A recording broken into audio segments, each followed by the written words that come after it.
علیکم۔ ڈاکٹر اسرار احمد کے مزید بیانات سننے کے لیے ہمارے چینل تقریر اسکان کو سبسکرائب کریں۔ شکریہ۔ اسی قدر تو آپ شکر ادا کریں گے۔ اگر آپ نے کسی بچے کے ہاتھ پر ہیرا رکھ دیا، اسے کیا پتا یہ ہیرا کس بلا کا نام ہوتا ہے؟ وہ سمجھے گا کانچ کا ٹکڑا ہے۔ تو قرآن مجید کی اصل عظمت سے انسان واقف کب ہوگا؟ جبکہ اس کے ذریعے سے اس کی روح کو ایک حیات تازہ مل جائے۔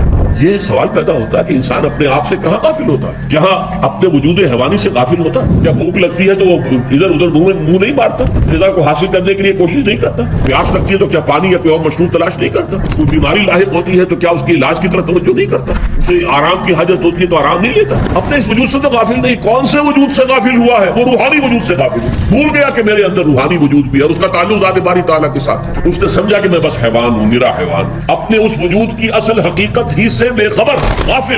یہ ہے در حقیقت کہ روزہ جو ہے اس پروگرام کو آ کر ریورس کرتا ہے۔ دن میں کھانے پینے، جنسی تقاضے پر پابندی، وہ وجود حیوانی کا وزن کچھ کم، روح جو دبی ہوئی یا سسک رہی تھی یا بے ہوش تھی یا نیند مردہ تھی، اسے کچھ ریلیف کرے۔ اس بات کو سمجھنے کے لیے سب سے پہلے آپ اس کو سمجھیے کہ جسے ہم خود ہی کہہ رہے تھے، جسے ہم سیلف کہہ رہے تھے، اپنی انا کو مضبوط کرنا، سیلف کنٹرول، ایگو جو ہے وہ پوری طرح قابو یافتہ ہو اڈ اور لیبیڈو پر، اصل میں اس سے مراد کیا ہے؟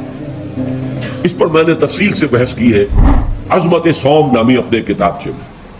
ویسے یہ ہے کہ وہ مشکل ہے، ذرا فلسفیانہ اس کا انداز ہے، لیکن یہ ہے کہ وہی باتیں آسان الفاظ میں جو دوسرا کتابچہ ہے عظمت صیام و قیام رمضان مبارک، وہ آسان ہے۔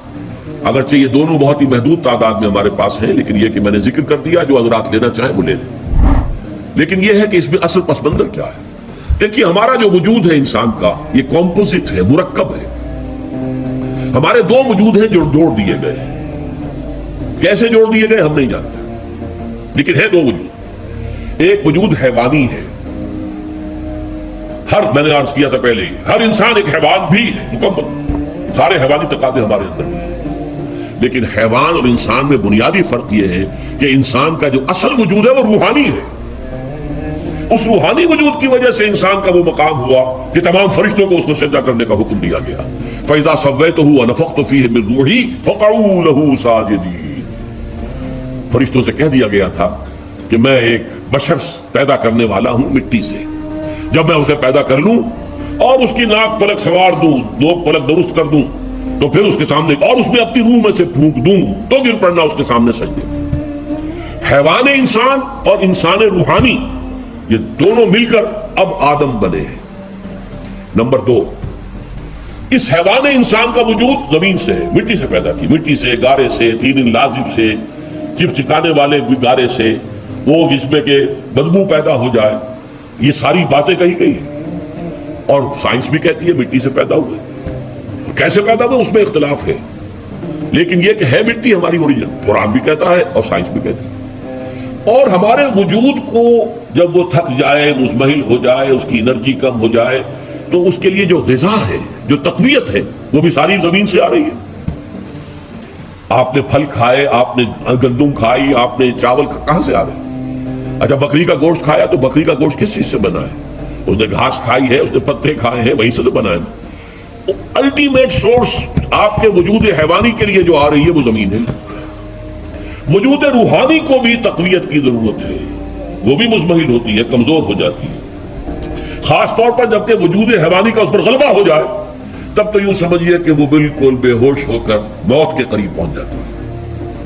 اس کی تقویت، اس کی غذا وہیں سے آئی ہے جہاں سے روح آئی ہے، وہ کلام ربانی ہے، روح ربانی۔ نفخت فیہ من روحی، من روحی، من روحی، میں پھونک دوں اس میں اپنی روح میں سے۔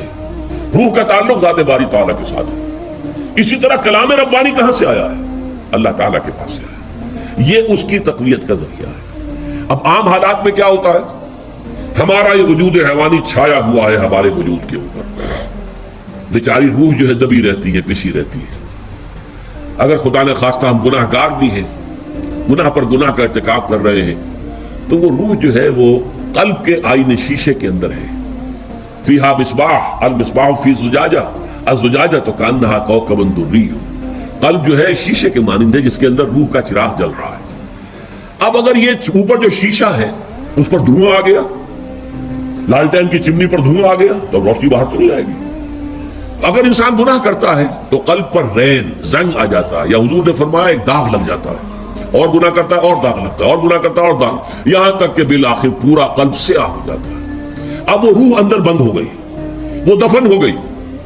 اس کے لیے اب ضروری ہے کہ اب ایک پروگرام ایسا دیا جائے جو ریورس ہو جائے۔ دن میں روزہ رکھواؤ تاکہ وہ جو اینیمل انسٹنکٹس ہے وہ دبے، تو جب یہ وزن جو ہے اس کے اوپر کم ہوگا تو کچھ سائی آف ریلیف اسے ملے گی۔ جیسے بے ہوش آدمی پڑا ہے، اسے کوئی ہلکا سا ہوش آ رہا ہے، آپ نے پانی کے کچھ چھینٹے دیے، اس کے بعد آپ نے رات کو کھڑے ہو کر قرآن کے انوار کو اتارا، بارش برس رہی ہے روح انسانی کے اوپر، قلب روحانی قلب انسانی کے اوپر، جس میں کہ وہ روح جو ہے وہ دفن ہے، وہ زندہ ہوگی اثر نو، ہوش میں آئے گی، اور ہوش میں آئے گی تو دو کام ہوں گے۔ ایک تو اسے قرآن کی عظمت کا احساس ہوگا، یہ قرآن میری حیات تازہ کا ذریعہ بنا ہے، میں دب گئی تھی، میں پس گئی تھی، میں بے ہوش تھی، میں نیم مردہ تھی، اس قرآن کی بارش نے، یہ ترشح جو ہوا ہے مجھ پر،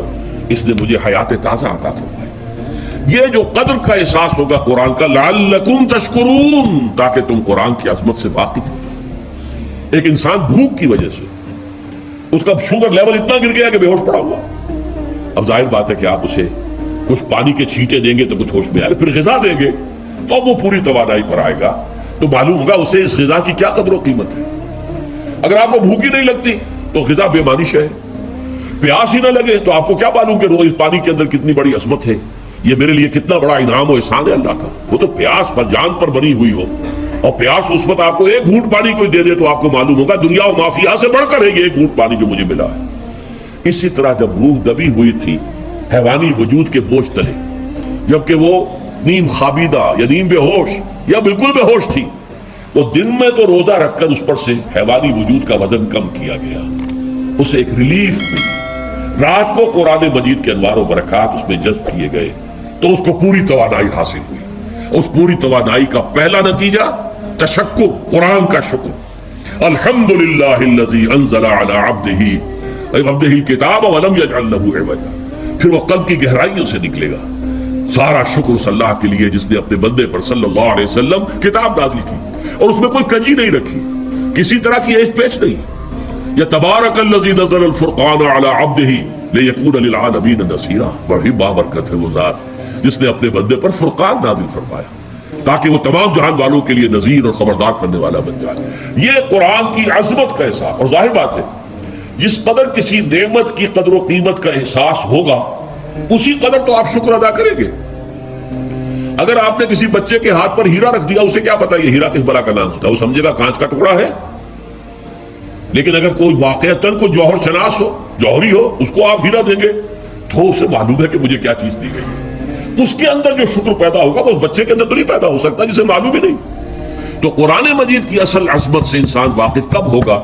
جبکہ اس کے ذریعے سے اس کی روح کو ایک حیات تازہ مل جائے، اور اس طرح وہ پروگرام ریورس ہو جائے جو عام طور پر چل رہا تھا، ساری توجہ اپنے جسم پر، اس کے تقاضوں پر۔ جسم میں تھوڑی سی پھنسی نکل آئی ہے، بھاگ رہے، دوڑ رہے اس کے علاج کے لیے۔